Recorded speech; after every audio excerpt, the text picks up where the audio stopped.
Hello.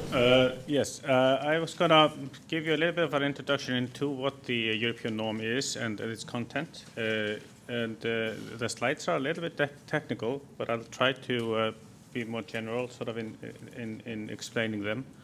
And I'm also going to go a little bit over into PEPL, how the relationship between the PEPL invoice and the European standard. This is the... Yes. Oh, no, sorry. You can use the Sure. page there. Okay. If we start a little bit looking at the background, why is where does this European standard come from? As Martin touched on earlier, the background of this work is that there are many standards have been in the world. If we've seen electronic invoices for decades, really, in the EDI and since the 70s or 80s. But this has been in a bit of a form of like an islands. We have big trading partners trading together, and they have agreed on a format on the exchange, and they do exchange significant amount of invoices. But it has come up to a certain level, sort of like a ceiling, and that's where it stops. Depending on the type of trade, sometimes at 50-60%, sometimes even as low as 20 or even further down. So electronic invoices isn't really anything new. It is just that it has been in these islands. So the work starts saying, okay, basically saying let's agree on a single invoice document that we can all use consistently across a large area. And when you look at invoices and basically exchange, I mean, it's just communication. You need to agree on what is being exchanged, what is being said. So if I what data is being exchanged, you need to also agree on how to understand it. What is the meaning of, let's say, an issue date? What's the meaning of seller or buyer? What do I? And there can be a number of variations in reality. And also, then you need to agree on the structure of the content. So because computers are not like humans, they cannot understand really. They just have to be programmed to exactly process things as they are. So if we look at the article from the directive, from the European directive, Article 3, the European directive sets out, gives a mandate for setting a European standard, and that task is assigned to CEN, the European Standards Committee, and it was also agreed or said in the standards request that the standards should be based on the BAI workshop project, which is which has been running since 2007 in several cycles. And PEPL, the PEPL earlier versions, the ones that are being replaced now, are based on BAI. So the step from PEPL version 2 that some are familiar with to the European standard is actually is rather straightforward.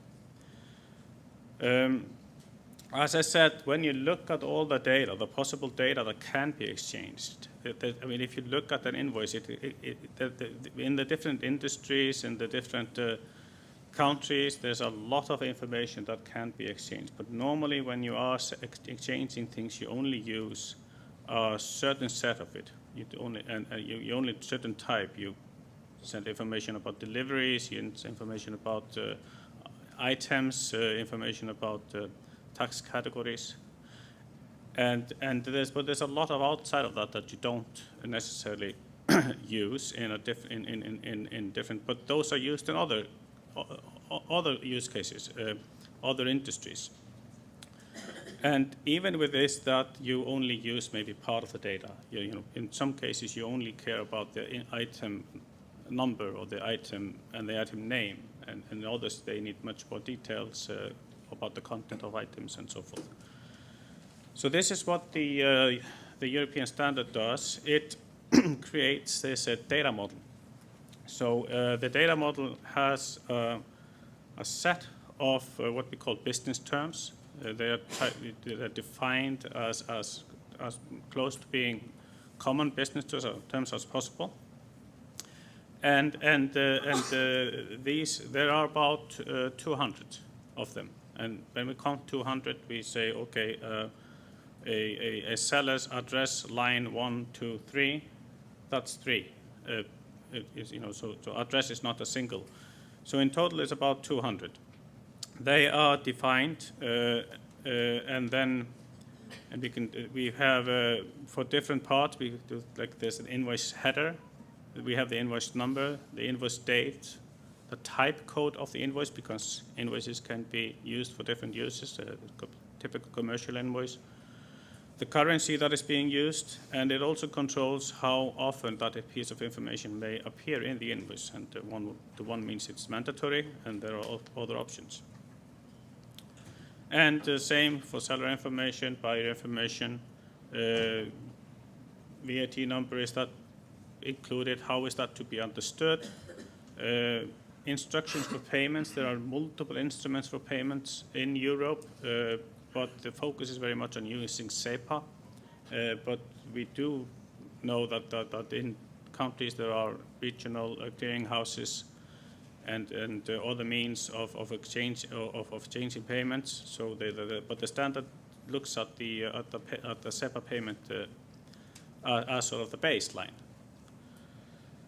And the VAT, of course, is a very important part. The standard looks at the VAT directive 2006/112 and it fully supports that. You can do all the things that are in the directive with using the standard. And of course, information about items is something that it's the attempt is to have this fairly simple. So this is. The attempt is to go sort of like a base invoice that can be used everywhere. It is designed with the focus of public procurement, but it is recognized that to leverage the investment of implementing the electronic invoice, you need to ask the suppliers to invest in this, and they need to leverage that towards what multiple customers, not necessarily only the public customers.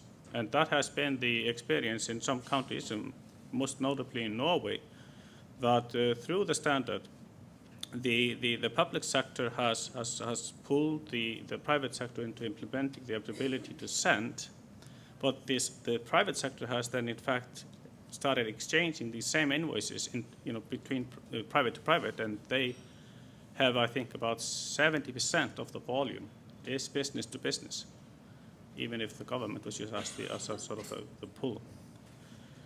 If we look into the standard is written from a business user's perspective. It's fairly easy to read. It may look at it a bit technical, but you can see that it's an invoice number, and you have a description that it's a unit identifier of the invoice. And then we have an explanation, usage note, describing further detail what it is. And it does tie to requirements. The standard works from the requirements, saying what is the business requirement that we are aiming to support with this. And then we have more technical things like what is the semantic type of it, etc. It also sets rules basically to improve the quality of the data, because when you automate, you want the data to be consistent and so it can be easily automated. And the rules, they are looking at things like is the calculation, how do you sum up the totals, how do you sum up the VAT. There are like dependency. If you provide certain information, then you must also provide some other information, or you may not provide other information, and etc. So it is this combination of a data model and then rules that control the content of the data model. then you might say, in a way, what has been designed at this point is it's like a form. This is the content of, you may say, a conversation. The eInvoicing standard is what's called syntax neutral, meaning that you can exchange that content with that meaning using different message syntaxes. And message syntaxes are a little bit like a language. So that meaning and content can be exchanged in different technical languages, and that is done by tying the business terms to specific elements in those technical syntaxes. That was part of the standardization request, is that the standards was to set what syntaxes should be used, should be supported. And initially there were a number of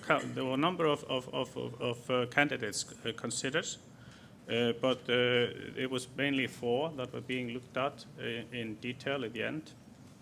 And one of them dropped out. That was the ISO 20022 financial invoice, which was simply dropped. ISO dropped the support of that specification, so it dropped that by itself. And then through all kind of analysis and evaluations, it was decided that the implementation of the European standard should support 2 syntaxes. It's the UBL version 2.1 and the UN-CFAT cross-industry invoice. The standard provides bindings to those syntaxes, binding that data model to those, but it also provides binding to the artifact. So that's informative. It's not necessary to support it. But what this means is that to be compliant to the European directive, you need to accept invoices in either syntax, in the UBL or in the cross-industry invoice. But it doesn't necessarily mean that you need to process them in the same way. You can use different levels of automation for the different syntaxes. PEPPOL does provide best specifications for both, but the sort of the favored one in PEPPOL, as you may know, is the UBL. The standard is published by SEN, and there was quite a lot of discussions and debates about the IPR issues of the standard following its publication. But as it is now, is that it is the distribution of it is sponsored by the European Commission, so it's free for the part 1, which is the semantic model, and the syntaxes, the listing of syntaxes. Others you need to be purchased. But it's also that any derivative products created by using the standard, there's no fee for the use. So once an ERP developer has used the standard to develop a service, or if you are buying a service from that ERP provider, you don't have to pay for the standard at all. It's covered. So the cost of it should not be an issue.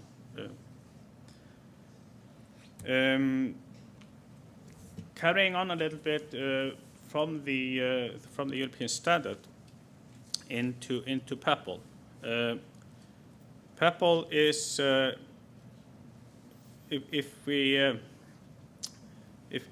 PEPPOL is originally a pilot project, and there has actually been for quite a long time a bit of a leapfrogging between the standardization and PEPPOL, and that seems to be continuing, where PEPPOL acts as a bit of a platform where things are put into practice, we learn, and we take things back from PEPPOL And that was between PEPL and the BAI, and that's also happening. That where there's a lot of that was pulled into the European standard, and that continues with the adoption of the European standard into PEPL. In the standard defines the compliance to the standard. And in order to be compliant to the standard, the European the invoice standard, you need to be able to receive an invoice that is compliant to the full model, or what is called the SIAS. That stands for Core Invoice Usage Specification. So supporting a SIAS is a compliant support. It is, if we explain this a little bit, is that we have if we look at the syntax like UBL or the cross-entity invoice, they are like a language. They have I believe in UBL there are some between 2,000 or 3,000 different business terms you can use. So the European standard has pulled that into about 200 that are they are also more precisely defined than is in the syntax specifications.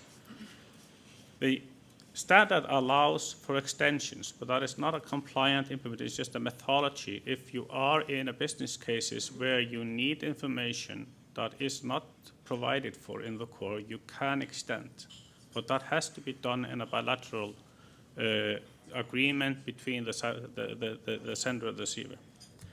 But then you can create these SIASes where you actually restrict, and restricting simply means you out of all the options that the standard provides, you are using fewer options. And PEPL is a SIAS. It is a restricted implementation of the standard, where where some of the options, like the type of invoices, has been restricted out.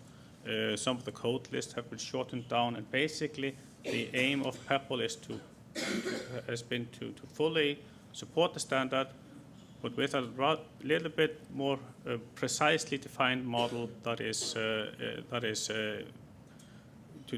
raise the quality of the data and to make it more easy to implement it in an automated way. And but we also see that the experience with that is then again feeding up to us as tasks into the further updates of the standard.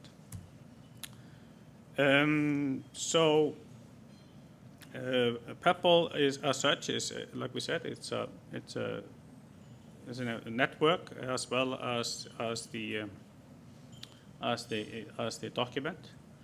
So as Martin explained before, it is like a package. You have this network of exchange plus a defined content, and you take this on as a single packet. By doing so, you become compliant to the directive. Of course, there are other ways to do so. When receiving, as has been touched on, we talked about paper invoices. Of course, you can receive and print it out, and that is a compliant implementation from the perspective of the European directive, because the key is that when you say I receive an invoice, you're telling to any supplier, but if you send an invoice that is within the standard, I will consider it. Everything that can be in the standard, I will look at it, or at least I'll acknowledge that I have received it. But that doesn't mean that you have to automatically process it. It doesn't mean that you have to have all that information entered into your system. You can still, just as you would do with paper invoices, pick out the information you want to use. Often when you type in paper invoices into your ERP systems, you only type in who's the supplier and what is the total. And you could do that with electronic invoices as well. But it's just that the seller needs to be sure. You will not say back, well, I didn't see that information. So if you choose to ignore it, that's your choice. But of course, a lot of the opportunities for improving the processes and improving statistics are in taking in more of the information into the systems and be able to process it.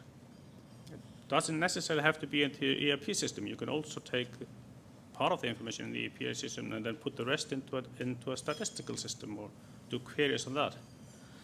And then, because the data is structured, you can do all kind of cost analysis and things like that.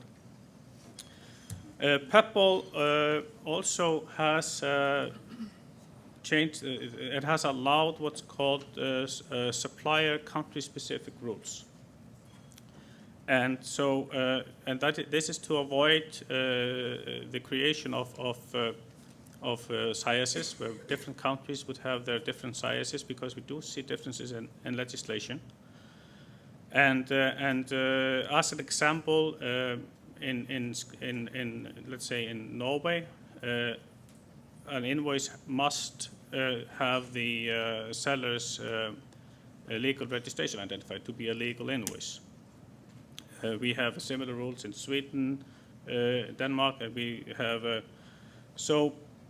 In the PEPL, in the test objects that PEPL distributes to test for whether the invoices are compliant, there are country rules, but they have to be stated so that they only apply within the country. So if any other country is issuing invoices, these national rules will not fire. And there are already rules in there from Sweden, from Denmark, Norway, Italy, and I believe the German rules are being added into the set. And the requirement is that the rules can only be put in from countries that are PEPL authorities, and that applies to Ireland. So Ireland could, if necessary. Of course, we're not, advocating that there are country-specific rules, but if necessary, they can be inserted into the PEPL validations. And this is the key is that in the PEPL network, there's this importance that when the invoices are being sent, that they are of good quality. They are correct, because when you want to automate on your receiving end, you don't want to deal with wrong data and etc. And to make that possible, there are the TC44, which is the committee behind the European standard, distributes validation artifacts called schematon files. That are test files that test the content of an invoice. That is adopted into PEPL. And then PEPL has created its own additional rules in the same technical format, and this forms a package. So when you are testing something from as a PEPL invoice, it is actually corner 2, the service provider, who is through the contracts with PEPL responsible for validating that the invoices are correct before loading them up to the network. And it tests for the well-formedness, basically whether the XML is okay.